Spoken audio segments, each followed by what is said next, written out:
हाँ तो दोस्तों इस वीडियो के अंदर हम रेमंड लाइफस्टाइल का स्टॉक लगातार क्यों गिर रहा है इसके बारे में हम बात करेंगे और जानेंगे कि अब आपको रेमंड लाइफस्टाइल के अंदर इन्वेस्ट करना चाहिए या नहीं। चलिए शुरू करते हैं।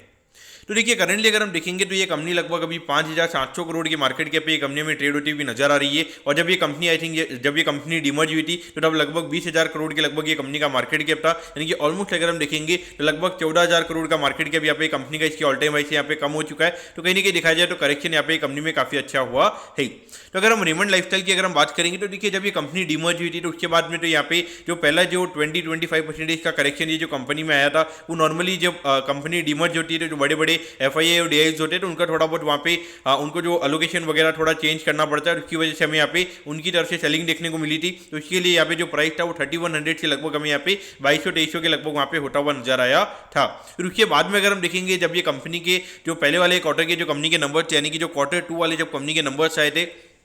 तो वो यहाँ पे मार्केट को काफ़ी ज़्यादा डिसअपॉइंटिंग लगे थे। तो उसके बाद में 15-20% का करेक्शन हमने यहाँ पे ये स्टॉक में देखा था। लेकिन उसके बाद में जो मेन करेक्शन हमने ये स्टॉक में देखा जब ये कंपनी के Q3 के नंबर्स आए थे तो वहाँ पे नंबर्स काफ़ी ज़्यादा डिसअपॉइंटिंग मार्केट को लगे थे, क्योंकि जो Q3 वाला जो क्वार्टर था यानी कि जो मेनली अक्टूबर से लेकर दिसंबर वाला जो क्वार्टर था, जो नॉर्मली अगर हम देखेंगे ये जो रेमंड लाइफस्टाइल यानी कि जो ये कंपनी है जो नॉर्मली लाइफस्टाइल वाली जो कंपनीज होती है इनके लिए मेजर क्वार्टर यानी कि जो हाईएस्ट जो प्रॉफिटेबिलिटी होती है वो उनकी Q3 में होती है। तो वहाँ पे मार्केट को काफ़ी ज़्यादा डिसअपॉइंटिंग नंबर्स यहाँ पे रेमंड लाइफस्टाइल ने दिखाए थे और उसकी वजह से हमें यहाँ पे काफी ज्यादा मेजर करेक्शन यहाँ पे ये स्टॉक में देखने को मिला है। क्योंकि जब ये अगर हम Q3 के नंबर्स की अगर हम बात करेंगे, जब Q3 के नंबर्स आए थे तो जब ये स्टॉक लगभग 1700 के लगभग हमें ट्रेड होता हुआ नजर आ रहा था और अभी तक Q4 के नंबर्स आए नहीं है, लेकिन फिर भी ये स्टॉक हमें 1000 के नीचे भी ट्रेड होता हुआ नजर आ रहा है। यानी कि ऑलमोस्ट अगर हम देखेंगे तो Q3 के नंबर्स के बाद यहाँ पे मेनली हमें यहाँ पे 35-40% का करेक्शन हमने यहाँ पे देखा है। तो यहाँ पर अगर हम देखेंगे तो लगभग 5,400 करोड़ के लगभग का मार्केट कैप ये कंपनी का हो चुका है और अभी लगभग लास्ट 12 महीने की अर्निंग के हिसाब से अगर हम बात करेंगे तो ऑलमोस्ट यहाँ पे लगभग 40 का पी रेशियो में यहाँ पे कंपनी का नजर आता है। तो ऑल ओवर अगर हम देखेंगे तो वैल्यूएशन वाइज यहाँ पे काफी अच्छा करेक्शन हमने देखा है और अभी जो 40 का पी हमें देखने को मिल रहा है यहाँ पे जो कंपनी के जो बैड क्वार्टर चल रहे हैं, यानी कि जहाँ पे कंपनी इतना अच्छा परफॉर्म नहीं कर रही है उसके बाद में भी लगभग 40 का पी रेशियो अगर हमें ये कंपनी का नजर आ रहा है तो वहाँ पे डेफिनेटली अगर ये कंपनी की थोड़ी अर्निंग अगर इंप्रूव होगी, जो पहले के जो इनके कंपनी के जो अर्निंग लेवल अगर वहाँ पे अगर ये कंपनी फिर से आएगी तो उसके हिसाब से अगर हम देखेंगे तो लगभग यहाँ पे 20-25 के पी रेशियो पे हमें ये कंपनी ट्रेड होती हुई नजर आ रही है। और वो देखा जाए तो वैल्यूएशन वाइज यहाँ पे काफी अच्छा करेक्शन हमने यहाँ पे देखा है। अगर मार्केट अगर थोड़ा बहुत और करेक्ट करता है तो मुझे लगता है कि 40 का पी लगभग 30 के लगभग का पी हमें हो सकता है कि शॉर्ट टर्म यहाँ पे और भी ये कंपनी का हो सकता है। अगर मार्केट में करेक्शन आएगा तो डेफिनेटली ये कंपनी भी हमें यहाँ पे गिरती हुई नजर आएगी। लेकिन अगर 30 का पी अगर ये कंपनी का होता है तो यानी कि 6,000 करोड़ के मार्केट कैप पे अगर हम 25% का करेक्शन अगर हम यहाँ पे और अगर हम मान के चलते तो वहाँ पे लगभग यहाँ पे अगर हम कंपनी के वैल्यूएशन की अगर हम बात करेंगे तो सीधा वो हमें यहाँ पे 4,500 करोड़ के लगभग यहाँ पे होता हुआ नजर आएगा। तो देखा जाए तो रेमंड जैसी कंपनी जिसका अगर हम ऑल ओवर अगर हम बात करेंगे तो पूरे ऑल ओवर इंडिया में कंपनी का प्रेजेंस हमें यहाँ पे नजर आता है। ग्लोबली भी अभी ये कंपनी में यहाँ पे काम करती हुई नजर आ रही है। और इसके अलावा मान्यवर जैसे इन्होंने भी एक इथनिक करके इन्होंने भी एक ब्रांड लॉन्च किए, लेकिन उसके एक्सपांशन के रिगार्डिंग भी यहाँ पे कंपनी को थोड़ा पैसा लग रहा है। तो वहाँ पे ऑपरेटिंग कॉस्ट की वजह से भी हमें यहाँ पे जो कंपनी की प्रॉफिटेबिलिटी है वो भी थोड़ी कम हमें यहाँ पे नजर आती है। तो पॉइंट ऑफ व्यू देखा जाए अगर किसी का लॉन्ग टर्म यानी कि अगर किसी को 4-5 साल के लिए अगर रेमंड को अगर यहाँ पे रखना है तो उस पॉइंट से अगर देखा जाए तो मेरे हिसाब से यहाँ पे अच्छी अपॉर्चुनिटी मेरे हिसाब से यहाँ पे बनती हुई नजर आती है। लेकिन अगर हम 1-2 साल के हिसाब से अगर हम बात करेंगे तो ऐसा नहीं है कि थोड़ा इमीडिएट हमें यहाँ पे रिकवरी आती हुई नजर आएगी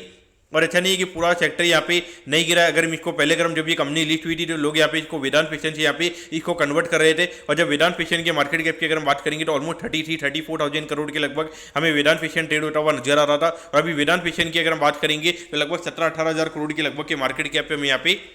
मान्यवर अभी ट्रेड होता हुआ नजर आ रहा है। यानी कि नॉर्मली अगर हम देखेंगे तो 50% का करेक्शन यहाँ पे जिससे यहाँ पे मार्केट इसको कंपेयर कर रहा था उससे भी यहाँ पे ऑलमोस्ट अगर हम देखेंगे उसमें अगर इतना करेक्शन आया तो वहाँ पे 50% का करेक्शन हमें यहाँ पे इसमें बनता हुआ नजर आता है। यहाँ पर अगर देखेंगे जिनके पास में यहाँ पे लॉन्ग टर्म के पॉइंट से अगर यहाँ पे ये शेयर पड़ा हुआ है तो उनके हिसाब से अगर जिनको यहाँ पे एवरेज करना है तो मेरे हिसाब से यहाँ पे एवरेज किया जा सकता है। लेकिन थोड़ा यहाँ पे कॉशियस रहना चाहिए, क्योंकि लगातार अगर हम देखेंगे तो अगर लगातार ये कंपनी हमें यहाँ पे लोअर लो हमें यहाँ पे बनाती हुई नजर आ रही है, थोड़ी सी अगर रिकवरी अगर ये कंपनी के अंदर आती है तो वहाँ पे थोड़ा मेरे हिसाब से आपको एवरेज करना चाहिए। लेकिन अभी अगर हम देखेंगे तो वन वे सेलिंग करंटली हमें देखने को मिल रही है, जैसे में कहीं ना कहीं एवरेज अप करना मेरे हिसाब से थोड़ा यहाँ पे इतना ज्यादा लॉजिकल यहाँ पे नहीं रहेगा। लेकिन हाँ अगर डेफिनेटली किसी के पास अगर 5-6 महीने का हुए तो जिस तरीके से कंपनी में यहाँ पे गिरती हुई नजर आई है तो वहाँ पे डेफिनेटली ऐसा मुझे लगता है कि यहाँ पे इसको जल्दी रिकवर करने में काफी ज्यादा टाइम लगेगा, क्योंकि हर रेट पे यहाँ पे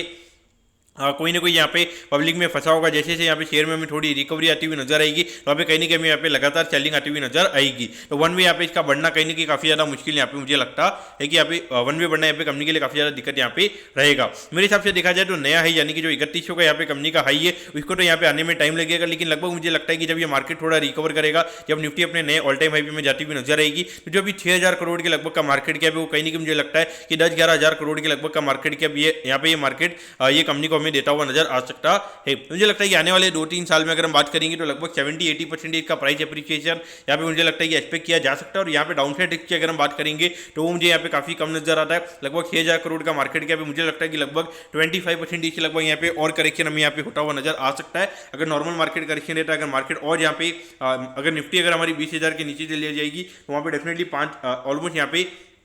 500 रुपये के भी रेट हमें यहाँ पे देखने को मिल सकते हैं। लेकिन अगर निफ्टी अगर 20-25% गिरेगी तो वहाँ पे डेफिनेटली अगर स्टॉक अगर 35-40% गिरता भी है तो वहाँ पे डेफिनेटली उतना तो आपको यहाँ पे उससे गो थ्रू करना पड़ेगा। लेकिन मुझे लगता है कि अराउंड 25% के रिस्क के ऊपर यहाँ पर अगर 70-80% का अगर अप्रिसिएशन अगर आपको दिख रहा है, तो रिस्क रिवॉर्ड के हिसाब से अगर हम बात करेंगे तो कहीं ना कहीं अपॉर्चुनिटी मुझे यहाँ पे काफ़ी अच्छी नजर आती है। अगर आपको यहाँ पे इन्वेस्ट करना है तो मेरे हिसाब से इन्वेस्ट किया जा सकता है, अगर लेकिन आपको थोड़ा यहाँ पे इसका रिस्क देख के इन्वेस्ट करना चाहिए। तो मैं कहता हूँ कि रेमंड लाइफस्टाइल का स्टॉक यहाँ पे क्यों गिर रहा है, या आपको अच्छे से समझ में आ गया होगा। अगर आपकी कोई भी क्वेरीज है आप कमेंट कीजिए, मैं जरूर आपके कमेंट पर रिप्लाई करूंगा। ओके दोस्तों, thank you, have a nice day.